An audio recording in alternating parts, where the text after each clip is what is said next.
नमस्कार, बहुत स्वागत है आपका। आप देख रहे हैं देश का number 1 news channel Republic Bharat और मैं हूं आपके साथ विवेक शुक्ला। नमस्कार, मैं हूं आपके साथ श्री पांड्या और आपको सबसे बड़ी खबर बताएंगे कि निकाय चुनाव में किस तरीके से भारतीय जनता पार्टी ने परचम लहराया है। नमस्कार, आपके साथ मैं हूं मीनाक्षी रजत। तो इस वक्त की सीधे बड़ी खबर आपको बताते हैं। निकाय चुनाव की अगर बात करें तो 17 सीटों में से 7 सीटों पर भारतीय जनता पार्टी जीत चुकी है। 10 सीटों पर भारतीय जनता पार्टी बढ़त बनाए हुए है। तो एक तरीके से हर पार्टी का यहां पर सुपड़ा साफ कर दिया है भारतीय जनता पार्टी ने। समाजवादी पार्टी हो, बसपा हो, कांग्रेस हो या फिर अन्य के खाते में कोई भी सीट जाती हुई नहीं दिख रही है। मेयर चुनाव की अगर बात करें तो मेयर सीटों में विवेक देखिए 17 में से 7 पर बीजेपी जीत चुकी है, 10 पर बढ़त। बिल्कुल 10 पर बढ़त है और इसका मतलब यह है कि 17 की 17 7 तो झोली में जा चुकी है, बाकी 10 भी झोली में आ रही हैं और मार्जिन 1.5 लाख तक पहुंच गया है। और सृष्टि इतना लंबा, इतना बड़ा मार्जिन जहां जहां सीटों पर है वहां से वापसी इतना आसान नहीं होता। जो दूसरे दल जो दूसरे प्रत्याशी होते जो पीछे लगे रहते हैं, बिल्कुल। और जो दूसरे प्रत्याशी हैं, जाहिर तौर पर आपने ये भी देखा था कि उत्तर प्रदेश के जो मुख्यमंत्री हैं उन्होंने किस तरीके से प्रचार कितने लंबे समय से शुरू कर दिया था। और दूसरी पार्टी के खास तौर पर जो मुख्य विपक्षी दल उत्तर प्रदेश में रहा समाजवादी पार्टी, उसने किस तरीके से कैंपेनिंग बहुत ही देर से शुरू की, जिस पर सवाल भी लगातार खड़े किए गए। कानून व्यवस्था के मुद्दे को लेकर बीजेपी को टारगेट करने की पुरजोर कोशिश यहां पर समाजवादी पार्टी ने की, लेकिन अपराध और अपराध का साथ देने वाले ये जनता को बर्दाश्त नहीं है। मीनाक्षी, बिल्कुल जिस तरीके से यहाँ भारतीय जनता पार्टी के द्वारा चुनाव किया गया, सृष्टि यहाँ पर सबसे मेन मुद्दा जो देखने को मिला उत्तर प्रदेश के इन चुनावों में वो यही देखने को मिला कि अपराध बनाम कानून व्यवस्था। और देखिए कानून व्यवस्था पर किस तरीके से उत्तर प्रदेश की जनता ने यहाँ पर मोहर लगाई है। हालांकि ये शहर के चुनाव है, बात होती है नाली की और बात होती है सड़क की, लेकिन देखिए किस तरीके से यहाँ पर ठप्पा जो लगा है वो कानून व्यवस्था पर ही लगा है। विवेक, बिल्कुल। और तमाम जगहों से हमारी टीम मौजूद है। रामपुर से लोमस झा हमारे साथ जुड़े हुए हैं, जतिन प्रयागराज से हमारे साथ जुड़े हुए हैं, अनूप आगरा से हमारे साथ हैं, गायत्री गाजियाबाद से हमारे साथ हैं। हम जतिन के पास चलते जो कि प्रयागराज से। जतिन, ये बताइए कि प्रयागराज में जो हवा थी और जिस तरह से प्रयागराज ने तो पूरा उत्तर प्रदेश का माहौल ही बदल दिया था।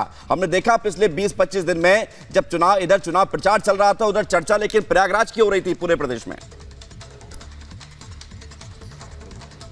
आज बिल्कुल, और चुनाव प्रचार में प्रयागराज एक बहुत बड़ी भूमिका भी निभा रहा था, क्योंकि उसको लेकर जो चर्चाएं थी वो कहीं ना कहीं चुनावी मंच पर भी नजर आ रही थी और सुनाई भी दे रही थी। लेकिन सबसे पहले आपको अपडेट दे दे प्रयागराज का। जो गणेश केसरवानी है, मेयर पद के जो उम्मीदवार हैं बीजेपी की तरफ से, वो तकरीबन 82,000 वोट से आगे चल रहे हैं। लगभग उनका जीतना तय है। कुछ राउंड की वोटिंग बाकी है, लेकिन जो मार्जिन है वो बहुत बड़ा।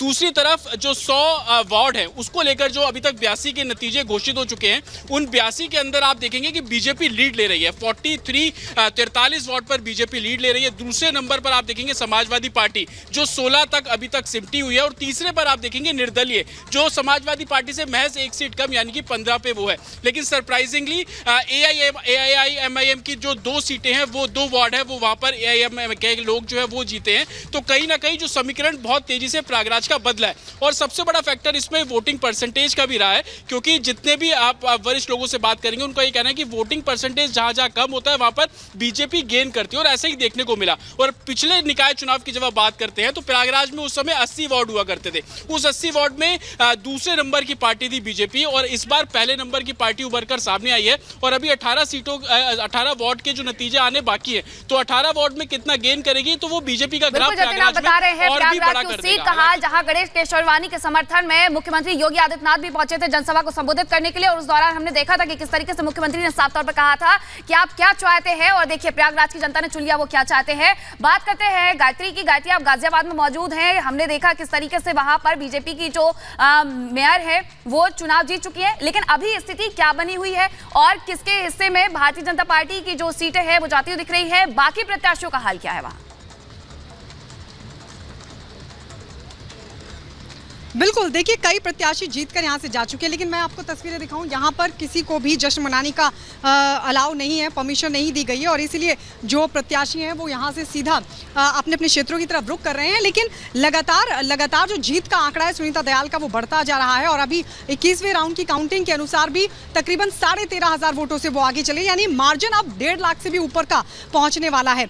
और ऐसे में बीजेपी की इस जीत को एक बहुत बड़ी जीत माना जाएगा। लेकिन गाजियाबाद, जैसा कि हम बार बार बता रहे हैं, 1995 से लेकर अब तक बीजेपी इस जीत को नहीं हारी है। और इस बार की जो जीत है वो अपने आप में कई गुना बढ़ जाती है। वो इसलिए बढ़ जाती है, एक तो मार्जिन बहुत बड़ा है और दूसरा लोकसभा चुनाव से पहले निकाय चुनाव में जिस तरीके का प्रदर्शन बीजेपी ने यहाँ पर किया है वो अपने आप में बताता है कि जाहिर तौर पर कार्यकर्ताओं का मनोबल बढ़ेगा और लोकसभा चुनाव के लिए ये मनोबल बढ़ना जरूरी भी था।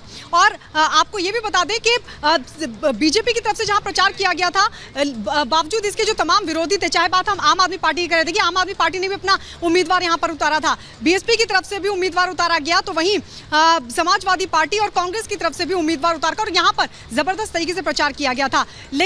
लेकिन बावजूद इसके जनता ने एक बार फिर से बीजेपी पर अपना भरोसा जताया। बिल्कुल गायत्री, जैसा आपने कहा कि जनता ने जमीनी स्तर पर काम करने वाली पार्टी पर मुहर लगाई है। मैं वैभव का एक बार रुख करना चाहूंगी। वैभव, जिस तरीके से आप लखनऊ में मौजूद हैं और जानकारी मिल रही है कि 5 बजे वो समय होगा जब उत्तर प्रदेश के मुख्यमंत्री दोनों डिप्टी सीएम के साथ में बीजेपी दफ्तर पहुंचेंगे। क्या आप मुझे बैकग्राउंड देखकर लग रहा है कि कुछ कार्यकर्ता नजर आ रहे हैं, शायद आप दफ्तर पर ही मौजूद हैं, क्या तस्वीरें आप वहां पर तैयारियों की देख पा रहे हैं?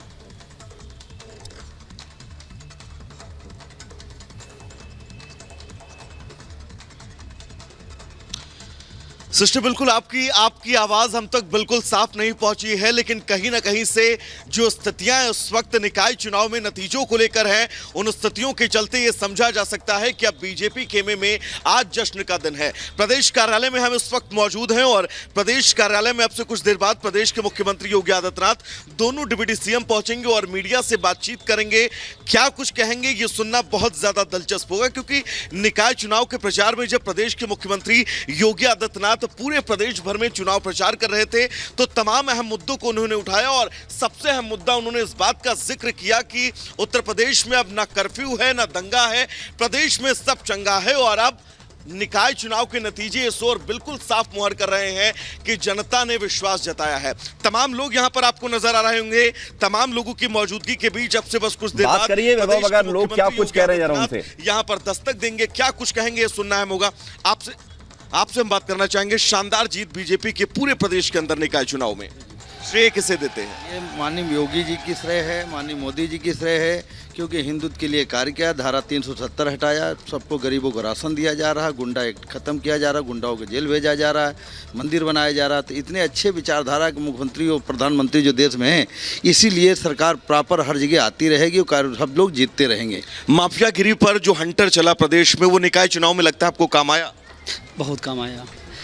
जनता ने देखा और बाबा जी का कार्यकाल देखा कि इन्होंने कैसे माफियाओं को समाप्त ठीक है, लौट रहे हैं आपके पास। कार्यकर्ताओं में जोश है, उत्साह है और 5 बजे वो उत्साह और जोश की तस्वीर फिर से देखेंगे।